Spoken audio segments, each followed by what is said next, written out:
بسم اللہ الرحمن الرحیم۔ السلام علیکم ناظرین، آج کی ویڈیو میں ہم بات کریں گے حکومت غنڈہ گردی کی۔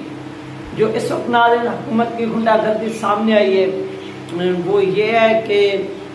علامہ سعد حسین رضوی صاحب کے اوپر جو ہے نا وہ ایک پابندی عائد کی گئی ہے۔ یہ تمام چیزیں جو ہیں وہ ہم ڈیٹیل کے ساتھ اس ویڈیو میں بیان کریں گے کہ ایسا کیوں ہوا اور اس کے پیچھے حکومت اپنے کون سے جو مقاصد ہیں، عزائم ہیں، وہ پورے کرنا چاہتی ہے اور حاصل کرنا چاہتی ہے۔ یہ تمام چیزیں ناظرین، اس وقت پاکستان کے اندر جو سیاسی رقصہ کشی ہے وہ عروج پر ہے اور حکومت اس وقت مکمل فیل ہو چکی ہے۔ یعنی ایک طرف سے تو کرپٹ بھی دنیا کی نمبر 1، اگر دنیا کا سروے کیا جائے لیبیا جیسا تباہ ملک بھی اور اس کے بعد عراق جیسا تباہ ملک بھی، اس کے علاوہ یمن جیسا تباہ ملک بھی، سیریا جیسا تباہ ملک بھی، جتنی بھی ممالک ہیں ان کی گورنمنٹ کا ایک ریشو نکالیں تو سب سے جو بے ایمان حکومت بنتی ہے، نکلتی ہے، وہ پاکستان کی ہے۔ یعنی دنیا بھر کے اندر جتنی بھی لوگ اس وقت اقتدار پر قابض ہیں، ٹھیک ہے، اور اس اقتدار میں قابض لوگوں کی جو کہانی ہے، ان کہانیوں میں سے اور ان کہانیوں کی جو حقیقت ہے وہ پاکستان کے اندر وہ بازی لینے میں پاکستان کی حکومت نمبر 1، یعنی دنیا کی سب سے بڑی کرپٹ حکومت پاکستان کی حکومت ہے۔ یہ میں نہیں کہہ رہا، یہ پوری دنیا کہہ رہی ہے، یہ پوری دنیا کی عوام کہہ رہی ہے۔ اب ان کرپٹ لوگوں نے ایک نیا ناظرین طریقہ جو ہے نا وہ واردات کا ایجاد کیا ہے۔ وہ یہ ایجاد کیا ہے کہ علامہ سعد حسین رضوی صاحب پر پابندی عائد کر دی گئی ہے۔ کیوں پابندی عائد کی ہے؟ آپ کو معلوم ہے کہ علامہ سعد حسین رضوی صاحب نے نیکسٹ جو تھا جلسے کرنے تھے، جیسے اب محرم کا یہ منتھ شروع ہوا ہے تو اس منتھ میں بھی حضرت امام حسین کا جو پیغام تھا، جو واقعہ کربلا تھا، وہ علامہ سعد حسین رضوی صاحب نے اس قوم کو سنانا تھا، اس مردہ قوم کو ان واقعات کے ذریعے، ان قربانیوں کے ذریعے دوبارہ زندہ کرنا تھا۔ ایک روح ان کے اندر، ایک نظریے کی پھونکنی تھی تاکہ یہ لوگ زندہ ہوں، متحرک ہوں اور اپنے حق کے اوپر ڈٹ جائیں، مر جائیں، کٹ جائیں، لیکن ایک انچ بھی پیچھے نہ ہٹیں۔ اس کے لیے جو سب کے لیے ایک سبق ہے وہ حضرت امام حسین رضی اللہ تعالیٰ عنہ کی شہادت ہے کہ حضرت امام حسین رضی اللہ تعالیٰ عنہ کی اگر سنت پر ہم عمل کریں گے، اگر ہم ان کے راستے پر چلیں گے تو پھر ہمیں اپنا سب کچھ، ہمیں اپنا مال، اپنی اولاد، اپنی جائیداد، سب کچھ جو ہے نا وہ دین اسلام پر قربان کرنا ہوگا۔ یہ ناظرین علامہ سعد حسین رضوی صاحب نے پوری قوم کو کیا دینا تھا؟ پیغام دینا تھا۔ تو اس حوالے سے اب کیا ہوا ناظرین، حکومت نے جب ان تمام چیزوں کو دیکھا، ایک تو حکومت جو ہے نا وہ ناکام ہوئی۔ آپ کو معلوم ہے کہ چینی بھی 150 روپے سے کراس کر گیا ہے، اور آپ اس طرح سے آٹا دیکھ لیں، وہ بھی۔ ان تمام چیزوں سے نظر ہٹانے کے لیے پھر ان وقت کے یزیدوں کو جس طرح سے علامہ سعد حسین صاحب للکار رہے ہیں، علامہ سعد حسین صاحب کا راستہ روکنے کے لیے حکومت نے کیا کیا ہے؟ ان کے اوپر پابندی عائد کر دی ہے۔ وہ پابندی کیا عائد کی ہے؟ وہ ناظرین پابندی یہ عائد کی گئی ہے کہ علامہ سعد حسین رضوی صاحب جو ہیں وہ اب کیا کر سکتے ہیں؟ کسی بھی اضلاع میں نہیں جا سکتے، بالخصوص خانے وال کے اندر جو ڈسٹرکٹ خانے وال ہے، اس میں علامہ سعد حسین رضوی صاحب انٹر نہیں ہو سکتے۔ ان کے اوپر پابندی لگا دی گئی ہے، اور جو ڈسٹرکٹ خانے وال کے ڈپٹی کمشنر ہیں اور جن کے پاس ڈی سی او کے اس طرح کے جو لوگ ہیں جن کے پاس یعنی اختیار ہیں، انہوں نے ایک نوٹیفیکیشن نکالا ہے۔ اس نوٹیفیکیشن کے تحت علامہ سعد حسین رضوی صاحب ڈسٹرکٹ خانے وال کے اندر اب انٹر نہیں ہو سکیں گے، وہ کسی جلسے کی قیادت نہیں کر سکیں گے، وہ ریلی نہیں کر سکیں گے۔ اگر انہوں نے ایسا کام کیا،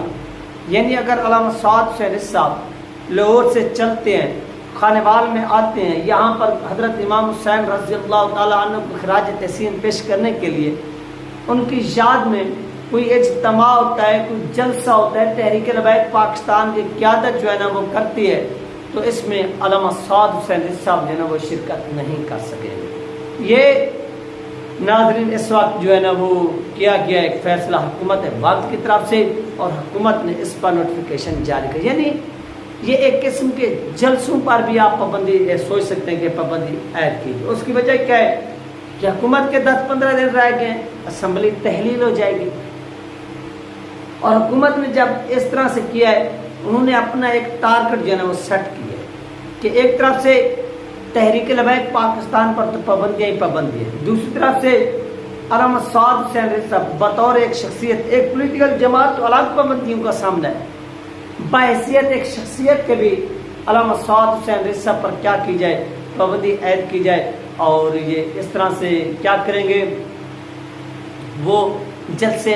نہیں کر سکیں گے، وہ جلوس نہیں نکال سکیں گے، اور اس طرح وہ ہمارے خلاف جو ہم ملک کو لوٹ کر کھا گئے، جس طرح سے ہم نے ملک کے اندر بدامنی پھیلائی، جس طرح ہم نے اپنے ملک کے وقار کا سودا کیا، جس طرح سے ہم یورپ کے گھٹنوں میں بیٹھے، جس طرح سے ہم نے امریکہ کے پاؤں چاٹے، جس طرح سے ہم نے برطانیہ کے پاؤں چاٹے، جس طرح سے ہم نے IMF کی غلامی کو قبول کیا، جس طرح سے پاکستان کے اداروں کو ہم نے نیلام کیا، علامہ سعد حسین رضوی صاحب کیا کریں گے، اپنا ایک ایک جو ہے نا وہ لفظ قوم کے اندر اتارنے کی کوشش کریں گے، اور قوم کو ہمارے کردار کا جو پردہ ہے وہ چار کر کے دکھائیں گے کہ یہ کتنی گھٹیا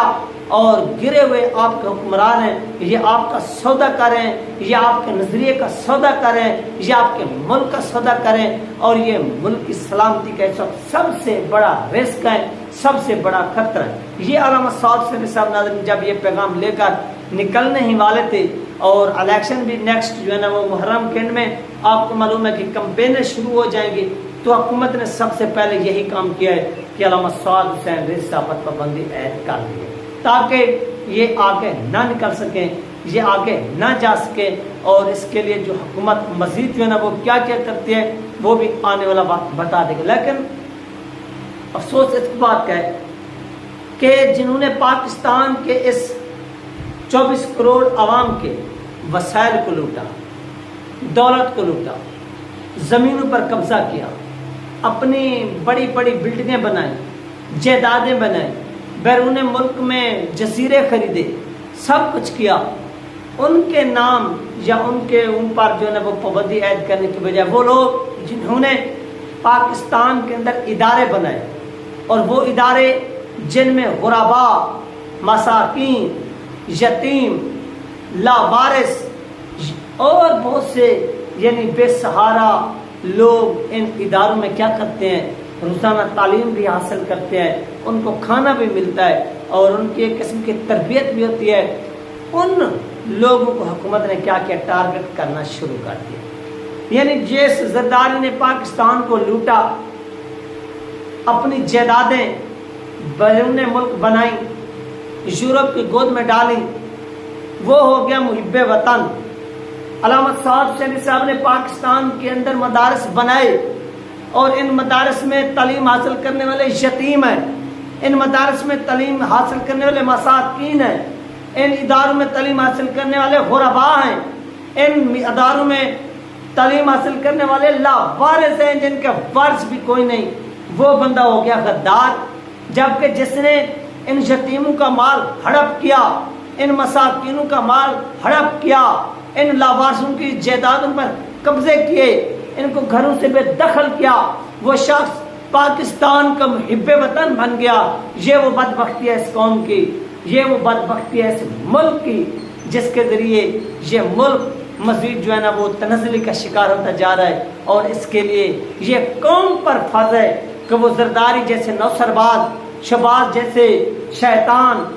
اور شہباز شریف کو انڈسٹری میں، فلم انڈسٹری میں کام کرنا چاہیے تھا، جس طرح سے اس کی ایکٹنگ ہے، جس طرح سے یہ فلسفہ ہے، جس طرح سے یہ قوم کو پھدو بنانے میں طرح طرح کی باتیں کرتا ہے، میڈیا پر آ کر یہ گیت گاتا ہے، ان جیسے منافقوں سے جب تک پاکستان کی جان نہیں چھوڑتی، پاکستان کا آگے بڑھنا، ترقی کرنا یہ خواب ہی رہے گا۔ اور اس خواب کو اگر آپ نے شرمندہ تعبیر کرنا ہے، اگر اس خواب کو آپ نے ایک ریالٹی میں تبدیل کرنا ہے تو اس کے لیے آپ کو تحریک لبیک پاکستان کے ناظرین ساتھ دینا ہوگا۔ یہ تھی اہم ترین اپڈیٹ جو آپ لوگوں کے ساتھ شیئر کی گئی ہے۔ انشاءاللہ ملتے ہیں نیکسٹ ویڈیو میں۔ اللہ